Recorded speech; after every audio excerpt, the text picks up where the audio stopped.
Saiñkupar nakaslem jong unongsan Hima. Wat laka Jingïakren Ïasuk happening ke sengking atiar Hanyo Trap National Liberation Council mat ke Sorkar jela kintobru mat ke Sorkar pedeng kadang yai beteng.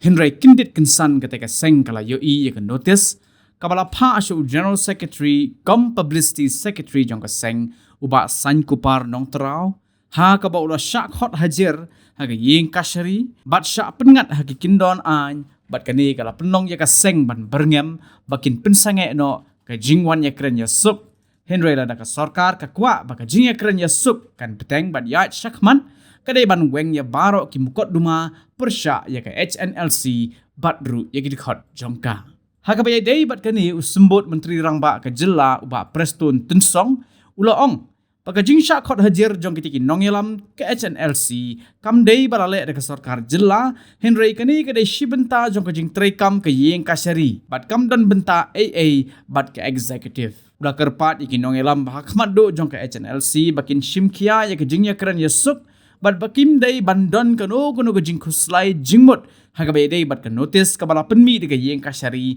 namar ba kani ke dei Bynta ke jing trekam jong ke yeng kasari Hagbede bat kajing dawa jong ke HNLC ban map ya barok ki mukot duma persya ya ke seng bat igi dikot jongka usembut menteri rangba ulaong bahak hagbede bat kani kajing dawa ke Sorkar kan hap Saiñkupar bat ki nongelam ki bahak mat do jong ke seng namar ba ke Sorkar jela bat ke Sorkar pedeng kida angnut shikadei ban poino sya ke Jingïakren Ïasuk bat ke HNLC ulah kerpat ru igi nongelam bahak mat do jong ke HNLC bakin wan syakmat kata Yo General Secretary ke seng uba Saiñkupar Nongtraw baru Chairman uba Bobby Marweiñ bakidai bandan Bynta lang haga ke Jingïakren Ïasuk.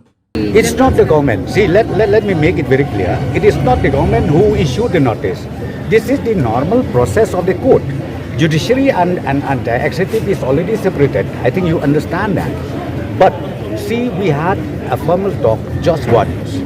And in fact, from our side, from both from the central government and the state government, we have requested them, please speed up.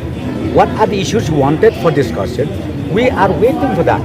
In fact, my appeal to all of them, once again to HNLC leaders, be serious, come up, we are waiting for you, then we discuss. Because as I said to you, they should not be so panicky about the warrant issued by the court. There's someone issued by the court. This is a normal process, as I said to you. That's why we would like to process the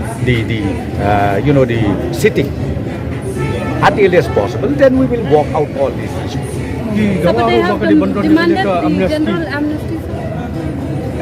Pi kata ngong pi hakatu ke meeting ke menungong Jingïakren ni ni ong lu Jingïakren bat ki bor ke bakam halot. Ndai ben ong tangi tu you vice chairman le ni kita. Ni Kwah Jingïakren lu ki bor ke balot.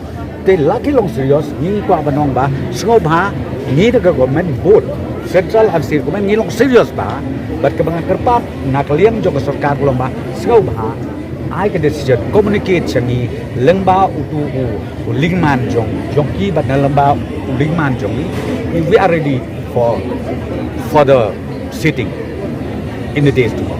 What is the stand of the government? The heinous crimes will be followed up and the normal crimes will be absolved. Crime is crime. I don't know what do you mean by saying heinous? See, crime is crime, whether big or small, but crime is crime and it is subjected to the law. So why should you ask that question? That's what I'm saying. The law takes its own course. When there is any criminal activities, we have to do. And there is no way out of that. As far as HNLC talk is concerned, I would like to assure them once again, I would like to also request all of them, especially the senior leaders, please come forward. We are waiting for you, both central and the state government, for the further talks that we would like to have. So when can we expect the second round of peace talks to happen? I said we are waiting for them. We are waiting from their side only. We have already communicated to them. So the ball is now in their court. That's what I'm telling you. The government is waiting for them to reply and fix. And we would like also the next talk that at least secretary or maybe chairman should also be present in the talk. Okay.